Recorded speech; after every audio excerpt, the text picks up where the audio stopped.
दोस्तों महाभारत केवल हिंदुओं का धर्म ग्रंथ ही नहीं बल्कि इसका अनुसरण करने से समस्त मानव जाति का कल्याण हो सकता है। संपूर्ण मानव जाति इससे ज्ञान प्राप्त कर सकती है, क्योंकि दोस्तों महाभारत जो होती है, महाभारत में जीवन से जुड़ा ऐसा कोई पहलू ना हो जो इसमें इसको दर्शाया ना गया हो।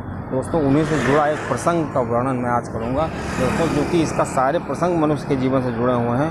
दोस्तों महाभारत की कथा के अनुसार जब पांडव वनवास काट रहे थे दोस्तों, उस समय पांडव वन की तरफ जा रहे थे। तो दोस्तों चूँकि वो जुए में हार गए थे, वो काफ़ी ज़्यादा अपना नुकसान कर लिया था, तो दोस्तों उनके मन में बहुत ज़्यादा जिज्ञासा हो रही थी। वो ये जानना चाहते थे कि क्या आने वाला समय जो होगा, आने वाला युग जो होगा वो कैसा होगा। दोस्तों युधिष्ठिर ने श्री कृष्ण जी से पूछा कि मैं जानना चाहता हूँ कि आने वाला जो काल है, क्योंकि अब द्वापर अंत में है, द्वापर तो ख़त्म होने वाला है, और आने वाला जो काल होगा वो किस तरह का होगा, उसके लोग कैसे होंगे।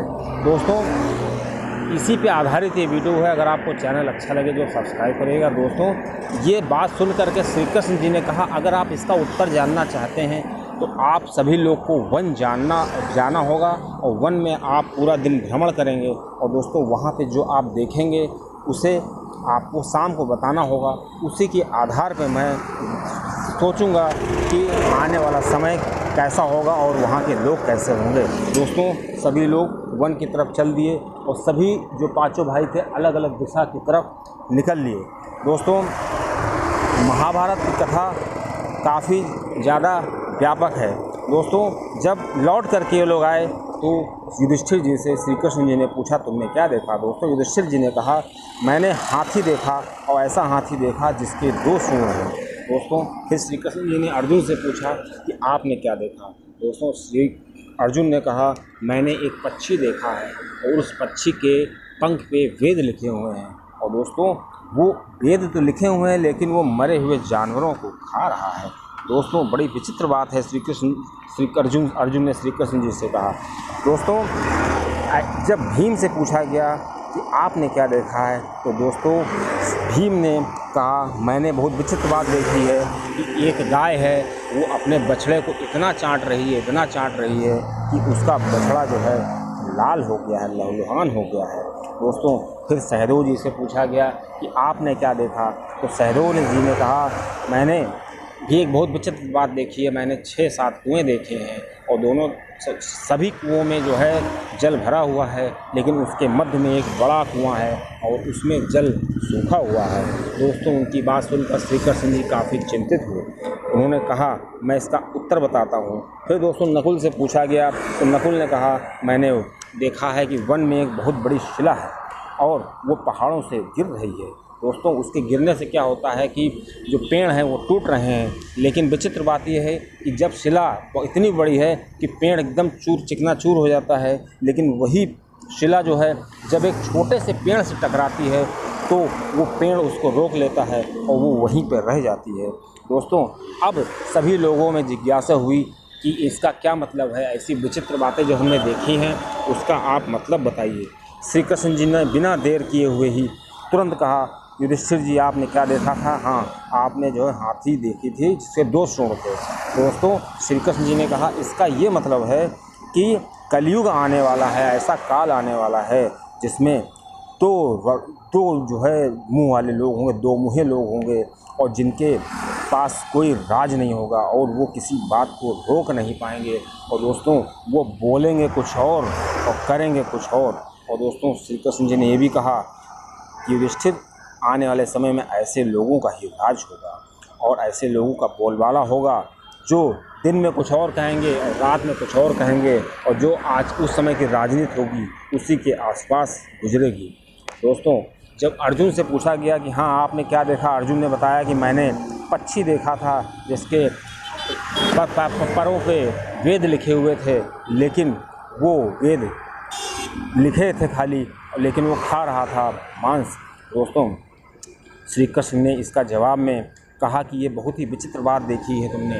कहा आने वाले समय जो होगा वो कलयुग होगा, उसमें लोग बहुत ही ज्ञानी होंगे, बहुत ज़्यादा ज्ञानी होंगे, लेकिन उनकी जो निगाह होगी वो हमेशा गलत होगी, उनकी निगाह संपत्ति पे रहेगी। दोस्तों ऐसे लोग जो होंगे वो अपने परिजनों की मरण का इंतज़ार करेंगे कि कितनी जल्दी उनके परिजन मरें और वो उनकी संपत्ति के मालिक बन जाएं। दोस्तों श्री कृष्ण जी की जब श्री कृष्ण जी ने ये कहा तो ये लोग काफ़ी चिंतित हो गए और कहा अरे आने वाला समय तो बहुत ख़राब है।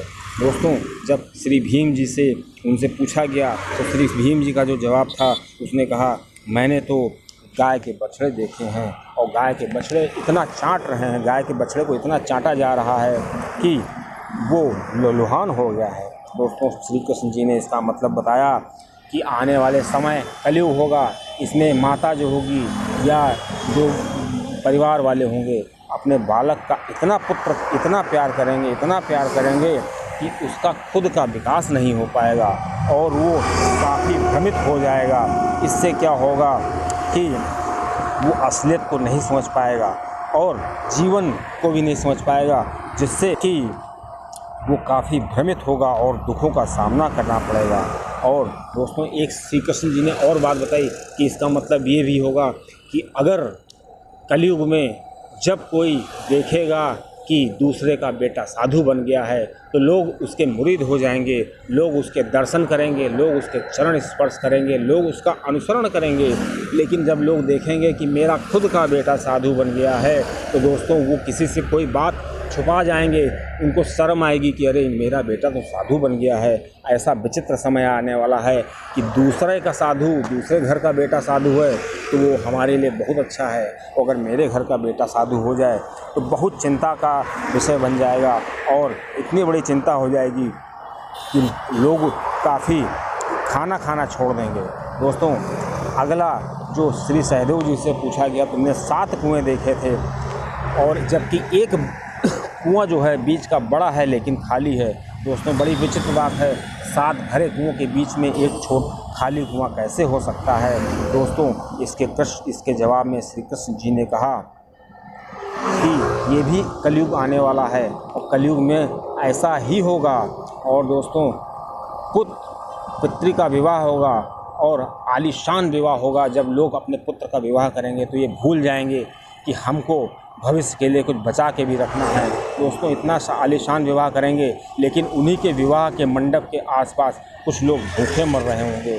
दोस्तों कहने का मतलब होगा कि इतनी अनियमितताएं होंगी समाज में कि उसका बखान नहीं किया सकता है। कोई अमीर होगा तो इतना अमीर होगा कि उसके पास धन रखने की जगह नहीं होगी, और कोई इतना गरीब होगा कि उसके पास 2 जून खाने की रोटी नहीं होगी। दोस्तों श्री कृष्ण जी ने कहा लोग मदिरा, मांस और व्यसन में, सुंदरता में अपना सारा धन खर्च कर देंगे। दोस्तों ऐसा समय आएगा तो कलयुग अपनी चरम सीमा पर होगा और लोग अपनी पुत्री के विवाह में जिस तरह खर्च करेंगे उनको ये नहीं है अगर इसमें से कुछ पैसा हम किसी गरीब को दान दे दें तो उसका भी कल्याण हो जाएगा। दोस्तों ऐसे जब सहदेव नकुल जी से पूछा गया तो नकुल जी ने बताया था कि मैंने वन में एक शिला देखी है और शिला जो है ऊपर से गिर रही है, पेड़ों पर्वतों से टकराती हुई। जब वो नीचे की तरफ आ रही है तो पेड़ उससे टूट के गिर रहे हैं, लेकिन जब वो बहुत नीचे आ जाती है तो पेड़ जो है बच जाते हैं। दोस्तों इसका मतलब श्री कृष्ण जी ने बताया कि कलयुग में क्या होगा कि मानव का पतन होगा और ऐसे में उसका धन की हानि होगी और उसका धन की रूपी जो शिलाएं उनका नाश होगा। लेकिन जो एक छोटा पेड़ है, छोटा पेड़ धर्म को दर्शा रहा है, राम नाम को दर्शा रहा है। अगर राम नाम का सहारा लिया जाएगा तो व्यक्ति ज़रूर बच जाएगा।